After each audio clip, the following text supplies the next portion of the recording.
السلام علیکم ورحمۃ اللہ وبرکاتہ۔ محترم ناظرین سامعین، آپ دیکھ رہے ہیں میرا یوٹیوب چینل روحانی عملیات اور میں ہوں آپ کا خادم عبدالمجید۔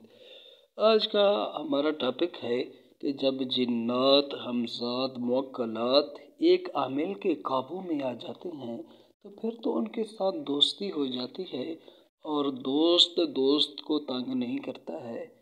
پھر تو انہیں یہ چاہیے کہ عامل کے پکے مطیع بن کر کے رہیں، اسے کبھی بھی تنگ نہ کریں، یوں ہونا چاہیے۔ یہ ہے دوستو ایک بھائی صاحب کا سوال جو بھائی صاحب نے کیا۔ سوال آپ دیکھ لیں۔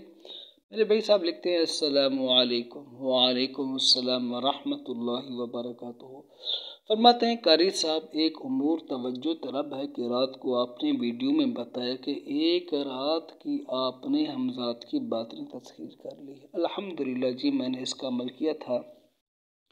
آدھی رات سے کچھ قبل میں نے کیا تھا، ذوالقعدہ کی پہلی اتوار میں۔ ٹھیک ہے، آگے فرماتے ہیں وہ بھی آپ کے استاذ محترم نے بے نفس نفیس آ کر آپ کو جو تحفظ دیا۔ جی میرے استاذ محترم بالکل آئے تھے میرے پاس۔ آگے فرماتے ہیں لیکن جب تسخیر ہو گیا تو اس نے کیوں تنگ کیا؟ تسخیر کے بعد تو دوستی ہو جاتی ہے۔ میرے بھائی، ہم انسان جب ایک دوسرے کے دوست بنتے ہیں تو ایسے کئی واقعات آپ نے سنے ہوں گے، دیکھے ہوں گے سوشل میڈیا پر بھی، جو خبریں دی جاتی ہیں کہ دوست نے دوست کو اگلے جہان پہنچا دیا، دوست نے دوست کا نقصان کر دیا۔ جب یہ بات ہم انسانوں میں ہے تو بالکل ایسے ہی جنات کے اندر بھی یہ چیز ہے۔ ٹھیک ہے، ان کو آپ یہ نہ سمجھیں، ٹھیک ہے، آپ نے عمل کے ذریعے سے انہیں قابو میں کر لیا، کبھی بھی ان پر آپ کوئی اعتماد اس طرح کا مت کریں۔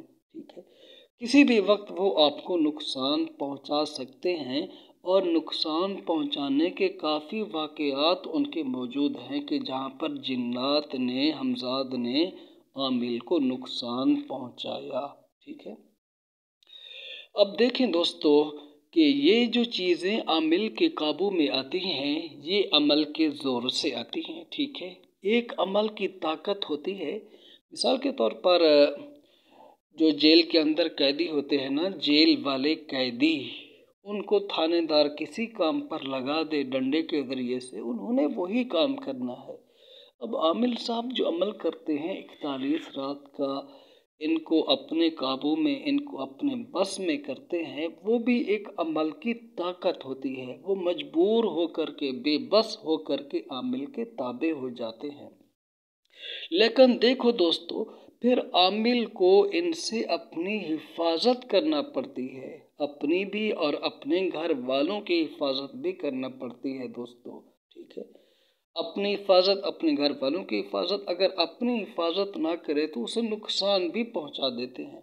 تو یہ ایسے دوست نہیں ہوتے ہیں جیسا کہ ہم سمجھتے ہیں کہ یہ ہمارے ایسے دوست بن جائیں گے جیسا کہ ہمارے یعنی کہ بھائی ہوں یا ایسے ہوں، ہم پر ہر وقت فدا ہوں۔ ایسا دوست تو بالکل نہیں ہوتا۔ پھر آگے دیکھیں کہ جب آپ ایک چلہ کشی کرتے ہیں، اس میں آپ حصار کیوں لگاتے ہیں؟ حصار کس لیے لگایا جاتا ہے؟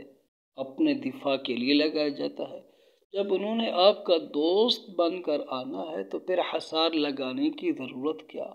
تو دوستو، یہ ایسے دوست بن کر نہیں آتے جیسے آپ ان کو سمجھتے ہیں کہ یہ ہمارے بھائی بن کر آ کے بیٹھ جائیں گے، ہمارے آگے ہاتھ جوڑ لیں گے اور ہمارے پکے پکے مطیع بن جائیں گے، کبھی بھی نافرمانی نہیں کریں گے۔ تو دوستو، ایسا تصور اس مخلوق میں بالکل نہیں ہے۔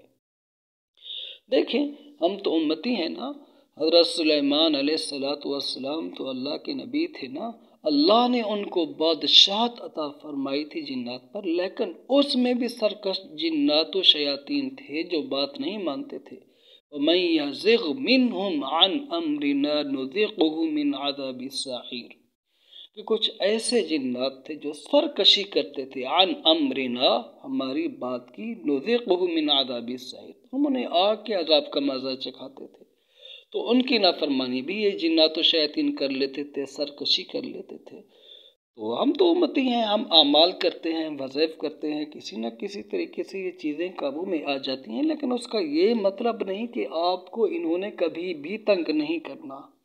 رات کو جب بڑے بڑے عاملین سوتے ہیں وہ بھی وظائف پڑھ کر کے سوتے ہیں، دوست ہیں تو پھر ان دوستوں سے تو کچھ بھی خطرہ نہیں ہوتا نا، تو خطرات رہتے ہیں۔ کئی ایسے واقعات ہیں جہاں پر جنات نے، حمزات نے عامل کو دنیا سے ہی یعنی کہ اس کا قصہ ختم کر دیا، چلا کشی کے دوران، یا ڈر کے پاگل ہو گئے، یا بالکل جنات نے مار دیا۔ تو دوستو یہ ایسے دوست بالکل نہیں